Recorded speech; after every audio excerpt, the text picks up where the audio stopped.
Hello madam, कैसी हो? कहाँ की मैडम? क्या हुआ? ये मुंह क्यों लटका हुआ है? मुझे तो ऐसा लग रहा है कि मैं कभी सीटेट का एग्जाम क्लियर कर ही नहीं पाऊंगी। क्यों, क्या हुआ? क्या हुआ? मुझे अभी तक प्रीवियस ईयर्स के पेपर्स और एकदम अच्छा वाला स्टडी मटेरियल नहीं मिला है। बस, ये है मास्टर्स अड्डा, द लर्निंग ऐप। इस ऐप में paid notes, previous year papers with answer keys, NCERT की बुक्स और हिमांशी मैम के नोट्स फ्री में अवेलेबल हैं। और तो और स्टडी मटेरियल के वीडियो लिंक्स भी अवेलेबल हैं। अरे वाह, तुमने तो मेरी टेंशन ही मिटा दी। अभी गूगल प्ले स्टोर से ऐप डाउनलोड करती हूँ। आप भी डाउनलोड कीजिए मास्टर्स अड्डा, द लर्निंग ऐप, और करें तैयारी tension free. Hello, good morning friends. स्वागत है आप सभी का आपके अपने YouTube channel CDP queen Himanshi ma'am पर। तो जैसा कि हम लोगों को पता है कि हमारा जो एग्जाम है सीटेट का वो जुलाई माह में होने वाला है, तो उसी को ध्यान में रखते हुए हम लोग अपनी अपनी तैयारी कर रहे हैं और अच्छी तरीके से तैयारी कर रहे हैं। बात करते हैं हिमांशी मैम की क्लासें क्यों नहीं पढ़ रही हैं चैनल के ऊपर, कई सारे लोग कमेंट कर रहे हैं। तो मैम इस समय थोड़े से वक्त के लिए घूमने के लिए गई हैं, बहुत ही जल्द वापस आ जाएंगी। उसके बाद में अपनी पेड क्लासें जो हैं उनकी वो शुरू होने वाली हैं कैरियर विल ऐप के ऊपर, और साथ साथ में यहाँ पर भी आपको क्लासें देखने को मिलने वाली हैं हिमांशी मैम की। और इसी के साथ में जिन लोगों को बेहतरीन तैयारी करनी है वो लोग मास्टर्स अड्डा द लर्निंग ऐप को जरूर डाउनलोड कर लें। वहीं पर आपको हिमांशी मैम के नोट्स मिलने वाले हैं जो कि बिल्कुल फ्री में उपलब्ध हैं। कई सारे नोट्स पढ़ भी चुके हैं जो कि पिछली बार मैम ने दिए थे, और जो नोट्स इस बार मिलेंगे वो भी वहीं पर ऐड कर दिए जाएंगे।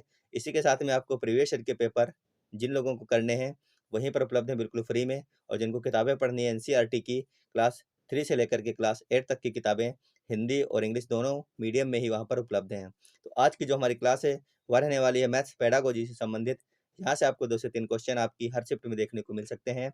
सभी लोग एक बार चैनल को अपने साथियों के पास में शेयर कर दीजिए, वीडियो को लाइक कर लीजिए। फिर शुरू करते हैं अपनी आज की बेहतरीन क्लास। देखिए आपके सामने पहला क्वेश्चन है, एक बार सभी लोग पढ़िए और इसका आंसर देने की कोशिश कीजिएगा। लिखा हुआ है कि एक लड़की है प्रिया जो कि गणितीय प्रश्न करने में बहुत ही निपुण है, उसमें किस प्रकार की बहुबौद्धिकता की अधिकता है। पहला ऑप्शन आपके सामने है भाषाई बुद्धि की, दूसरा ऑप्शन है तार्किक बुद्धि की, तीसरा ऑप्शन है अंतर्व्यक्तिक बुद्धि, जबकि चौथा ऑप्शन है मनोगत्यात्मक बुद्धि। तो आपको बताना है कि इन चारों ऑप्शनों में से कौन सा ऑप्शन ऐसा है जो क्वेश्चन नंबर 1 के लिए बिल्कुल सही हो जाएगा। सारे के सारे क्वेश्चन बहुत ही बेसिक लेवल के हैं और यहीं से आपके प्रश्न बनते हैं। अगर हम बात करें हार्ड प्रश्नों की तो आपको एग्जाम में 4 से 5 क्वेश्चन ऐसे आते हैं जो कि हार्ड होते हैं। बाकी अगर हम बात करें तो 25 क्वेश्चंस आपके बेसिक लेवल से ही लिए जाते हैं। तो आप लोग ज़्यादा हार्ड क्वेश्चन करने के चक्कर में कभी भी ना रहिएगा, क्योंकि 4 से 5 क्वेश्चन ही बहुत ही हार्ड देखने को मिलते हैं। हम अपनी तैयारी करेंगे 25 से लेकर के 30 नंबरों के बीच तक, यानी कि 25 से 30 नंबरों के बीच की, ना कि सिर्फ उन 5 क्वेश्चनों के पीछे भागते रहेंगे जो कि बहुत ही हार्ड आते हैं। तो चलिए, इसका जो सही आंसर है वह हो जाएगा ऑप्शन नंबर 2। प्रिया गणितीय प्रश्न करने में निपुण है, उसमें किस प्रकार की बहुबौद्धिकता की अधिकता है, तो उसके अंदर तार्किक बुद्धि की अधिकता है। ऑप्शन नंबर 2 इस क्वेश्चन के लिए बिल्कुल सही है। जिन लोगों ने ऑप्शन नंबर 2 किया था उन सभी का ये जो क्वेश्चन है बिल्कुल सही हो जाएगा। आपको लास्ट में जरूर बताना है कि आपके कितने क्वेश्चन सही निकले आज की इस क्लास से। क्वेश्चन नंबर 2 है आपके सामने, वस्तुनिष्ठ परीक्षण की सर्वाधिक महत्वपूर्ण विशेषता है। सभी को बताना है कि जो वस्तुनिष्ठ परीक्षण सर्वाधिक महत्वपूर्ण विशेषता क्या होती है। फटाफट सभी लोग आंसर करेंगे क्वेश्चन नंबर 2 के लिए। पहला ऑप्शन आपके सामने है विश्वसनीयता, दूसरा ऑप्शन है वैधता, जबकि तीसरा ऑप्शन है वस्तुनिष्ठता, जबकि चौथा ऑप्शन है ये सभी। तो आंसर आपको करना था, यहाँ पर जो सही आंसर हो जाएगा वह हो जाएगा ऑप्शन नंबर 1। जो वस्तुनिष्ठ परीक्षण होता है उसकी सर्वाधिक महत्वपूर्ण विशेषता यह है विश्वसनीयता। चलते हैं अपने अगले क्वेश्चन पर, क्वेश्चन नंबर 3। लिखा है कि सर्वाधिक प्रभावशाली शिक्षण सामग्री है। इन 4 ऑप्शनों में से ऐसी कौन सी शिक्षण सामग्री है जो सर्वाधिक प्रभावशाली शिक्षण सामग्री है, आपको ये बताना है। पहला ऑप्शन आपके सामने दिया गया है अप्रक्षेपित, दूसरा ऑप्शन दिया गया है प्रत्यक्ष अनुभव, तीसरा ऑप्शन दिया गया है प्रक्षेपित, जबकि चौथा ऑप्शन दिया गया है इनमें से कोई नहीं। तो आंसर फटाफट सभी लोग करते रहिएगा और क्लासें नियमित रूप से लीजिएगा। बहुत सारी क्लासें आपको मिलने वाली हैं, बहुत ही जल्द क्लासेस शुरू होंगी आपकी, जो कि आपके एग्जाम में डायरेक्ट आपकी हेल्प करती रहेंगी और करती आई हैं। यहाँ पर जितना भी मटेरियल है सभी का सभी मटेरियल ऐसा है जो आपको एग्जाम में डायरेक्ट बूस्टअप करने वाला है, बूस्टर देने वाला है। तो चैनल से नए जुड़ रहे हैं तो सब्सक्राइब जरूर करके जाइएगा अगर आपको भी एक बार में सीटेट क्रैक करना है। तो इस क्वेश्चन का जो सही आंसर हो जाएगा वो जाएगा ऑप्शन नंबर 2। सर्वाधिक प्रभावशाली जो शिक्षण सामग्री होती है वह होती है प्रत्यक्ष अनुभव।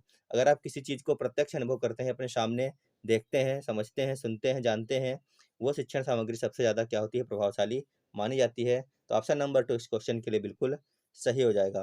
चलते हैं अगले क्वेश्चन पर। क्वेश्चन नंबर 4 है यहाँ पर लिखा हुआ है कि मूल्यांकन का निकटतम संबंध होता है। जो मूल्यांकन होता है उसका निकटतम संबंध किससे होता है? पहला ऑप्शन है विषय वस्तु से, दूसरा ऑप्शन है मूल्यांकन प्रविधियों से, जबकि तीसरा ऑप्शन है उद्देश्यों से और चौथा ऑप्शन है सीखने की क्रियाओं से। तो आप लोगों को आंसर करना है कि मूल्यांकन का निकटतम संबंध इन 4 ऑप्शनों में से किससे होता है। सभी लोग आंसर करिएगा एक बार इस क्वेश्चन का। क्वेश्चन नंबर 4 के लिए ऑप्शन नंबर 3 जो लोग कर रहे हैं उनका सबका बिल्कुल सही होगा। मूल्यांकन का निकटतम संबंध होता है उद्देश्यों से। किससे होता है? उद्देश्यों से होता है। तो जिन लोगों ने ऑप्शन नंबर 3 किया था उनका सबका बिल्कुल सही यहाँ पर आंसर हो जाएगा। देखते हैं क्वेश्चन नंबर 5। लिखा है कि अंकगणित की 4 मूलभूत संक्रियाएं हैं। ये सभी को पता होनी चाहिए। अगर आपको नहीं पता है तो आप बेसिक जो आपका कंसेप्ट है उससे काफ़ी दूर है अभी तक। तो सभी लोग आंसर करेंगे इस क्वेश्चन का। क्वेश्चन नंबर 5 का ऑप्शन देखते हैं। पहला ऑप्शन लिखा है योग, भाग, परिणाम और क्षेत्रफल ज्ञात करना, जबकि दूसरा ऑप्शन लिखा है कि परिकलन, संगणना, रचना करना और समीकरण बनाना। तीसरा ऑप्शन लिखा है योग, गुणा, भिन्नों को दशमलव में बदलना और सम आकृतियों की रचना करना। चौथा ऑप्शन लिखा है योग, व्याकलन, गुणा और भाग। तो बताइए इन चारों में से कौन सा ऑप्शन ऐसा है जो कि अंकगणित की 4 मूलभूत संक्रियाएं। तो सभी लोग आंसर करिए क्वेश्चन नंबर 5 के लिए। इस क्वेश्चन का जो लोग ऑप्शन नंबर 4 कर रहे हैं उनका बिल्कुल सही होगा। क्या हो जाएगा? अंकगणित की 4 मूलभूत जो संक्रियाएं हैं योग, व्याकलन, गुणा और भाग है। ऑप्शन नंबर 4 बिल्कुल सही है। इसके अलावा अगर कोई भी आप लोगों ने ऑप्शन सेलेक्ट किया है तो आपका बिल्कुल गलत हो गया है। आपके बेसिक कंसेप्ट जो है वो बिल्कुल भी क्लियर नहीं है। देखते हैं क्वेश्चन नंबर 6। लिखा है किस प्रकार के मूल्यांकन का मुख्य अभिप्राय विद्यार्थियों को फीडबैक देना है। बहुत ही अच्छा क्वेश्चन है। कई बार पूछा गया है कि किसी प्रकार के मूल्यांकन का मुख्य अभिप्राय विद्यार्थियों को फीडबैक देना है। क्या वो रचनात्मक मूल्यांकन है, निदानात्मक मूल्यांकन है, सारांशात्मक मूल्यांकन है या फिर भविष्यात्मक मूल्यांकन है? आंसर कर दीजिए एक बार सभी लोग क्वेश्चन नंबर 6 के लिए। तो इसका जो सही आंसर हो जाएगा वो हो जाएगा ऑप्शन नंबर 1। क्या होता है यहाँ पर? यहाँ पर हो जाएगा रचनात्मक मूल्यांकन। जिन लोगों ने ऑप्शन नंबर 1 किया था उनका सबका बिल्कुल सही आंसर हो जाएगा। क्वेश्चन नंबर 7 है आपके सामने। निम्नलिखित में से कौन सा संख्या की समझ का महत्वपूर्ण पहलू नहीं है? संख्या की समझ का महत्वपूर्ण पहलू कौन सा नहीं है इन 4 ऑप्शनों में से? पहला ऑप्शन लिखा है पंक्तिबद्धता, दूसरा ऑप्शन लिखा है गणना, जबकि तीसरा ऑप्शन लिखा है अंक लिखना और चौथा ऑप्शन लिखा है संरक्षण। तो आंसर कर लीजिए एक बार सभी लोग। निम्नलिखित में से कौन सा संख्या की समझ का महत्वपूर्ण पहलू नहीं है? इस क्वेश्चन का जो सही आंसर है वो हो जाएगा ऑप्शन नंबर 4। क्या हो जाएगा? संरक्षण हो जाएगा। तो जिन लोगों ने ऑप्शन नंबर 4 कर लिया है उनका सबका बिल्कुल सही आंसर यहाँ पर हो जाएगा। क्वेश्चन नंबर 8 की तरफ बढ़ते हैं और देखते हैं क्या पूछ रहा है हमसे। क्वेश्चन नंबर 8 लिखा है राष्ट्रीय पाठचर्या की रूपरेखा यानी एनसीएफ 2005 के अनुसार विद्यालय में गणित शिक्षण का संकीर्ण उद्देश्य है। बहुत अच्छा क्वेश्चन है और कई बार रिपीटेड क्वेश्चन है ये। एनसीएफ 2005 के अनुसार विद्यालय में गणित शिक्षण का संकीर्ण उद्देश्य क्या है?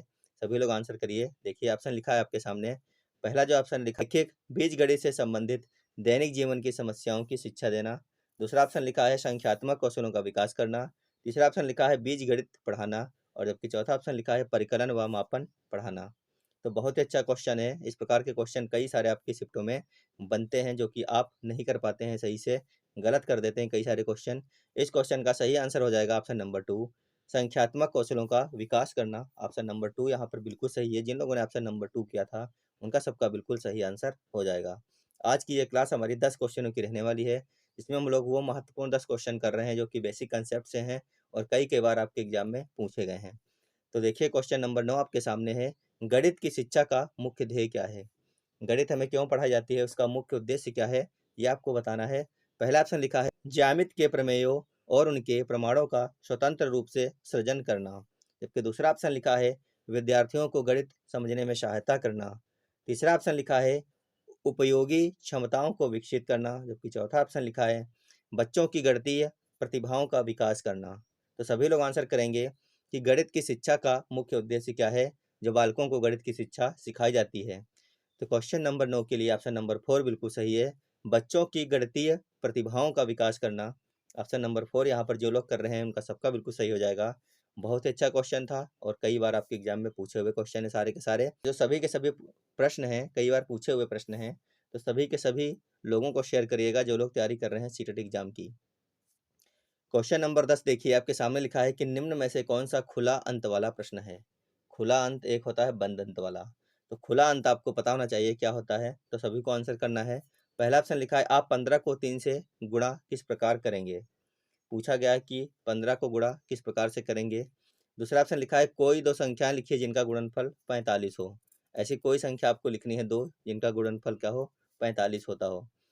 उसके बाद में लिखा है संख्या रेखा का प्रयोग करते हुए 3 बार 15 का मान ज्ञात कीजिए। चौथा ऑप्शन लिखा है 15 गुणे 3 का मान ज्ञात कीजिए। तो ये इन 4 ऑप्शनों में से ऐसा कौन सा प्रश्न है जो खुला अंत वाला प्रश्न आपको देखने को मिल रहा है। तो सभी लोग आंसर करिए एक बार फटाफट से क्वेश्चन नंबर 10 के लिए।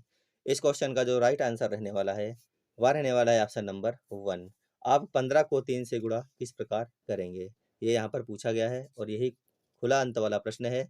ऐसा क्वेश्चन जिसका उत्तर पहले से निर्धारित हो और सिर्फ एक ही उत्तर हो जिसका, वो होता है बंद अंत वाला प्रश्न। और ऐसे प्रश्न जिसके उत्तर बच्चे या फिर हम अलग अलग तरीके से देते हैं वो होता है खुला अंत वाला प्रश्न।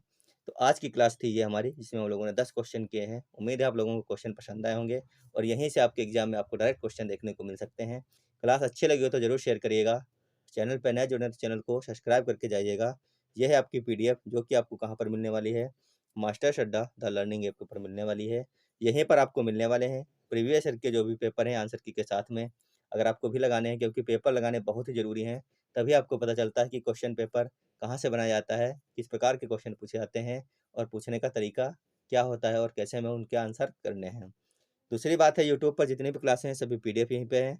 परीक्षा के लिए बनाए गए बेहतरीन नोट्स जो कि अगर आप चाहते हैं खरीदना, जैसे कि AVS का हो गया, CDP के नोट्स हैं, SST के हैं, बहुत ही कम कीमत के ऊपर उपलब्ध हैं। जिनको भी चाहिए, जिनको ज़रूरत है बहुत ही कम कीमत में नोट्स खरीदने की और सीटेट पास करने की घर बैठे, तो बाय करके, और साथ साथ में आपको अगर आपको NCERT की बुक्स पढ़नी है क्लास 3 से 8 तक की, वो भी आपको मास्टर्स अड्डा ऐप के ऊपर मिलने वाली हैं। और जो सबसे खास बात है वह यह है कि यहीं पर आपको मिलने वाले हैं हिमांशी मैम के जो नोट्स हैं, जो कि आपको हर साल दिए जाते हैं। सारे के सारे नोट्स हिंदी और इंग्लिश दोनों ही माध्यम में उपलब्ध हैं। इसी ऐप के ऊपर एक अलग से ही उनका सेक्शन बना दिया गया है। आप इसको डाउनलोड कीजिए, आपको तुरंत हिमांशी मैम के नोट्स मिल जाएंगे जो आप लोगों को नियमित रूप से पढ़ते रहना है और वहाँ से आपको बेहतरीन तैयारी करनी है। तो चलिए आप लोगों को मिलेंगे अगली क्लास में, जब तक आप लोग पढ़ते रहिएगा। और इस ऐप को अगर आप लोगों ने डाउनलोड नहीं किया है तो ज़रूर कर लीजिएगा। यहाँ से आपको एक बहुत ही बेहतरीन एनर्जी मिलने वाली है जब आप इसको डाउनलोड करेंगे। कई सारी चीज़ें ऐसी हैं जो अभी तक आप लोगों ने ना पढ़ी होगी। NCERT की किताब जा कर के देखिएगा, बहुत सारे चैप्टर हैं जो आपके एग्जाम में पूछे जाते हैं। तो चलिए मिलते हैं अगली क्लास में, जब तक के लिए धन्यवाद। Bye bye.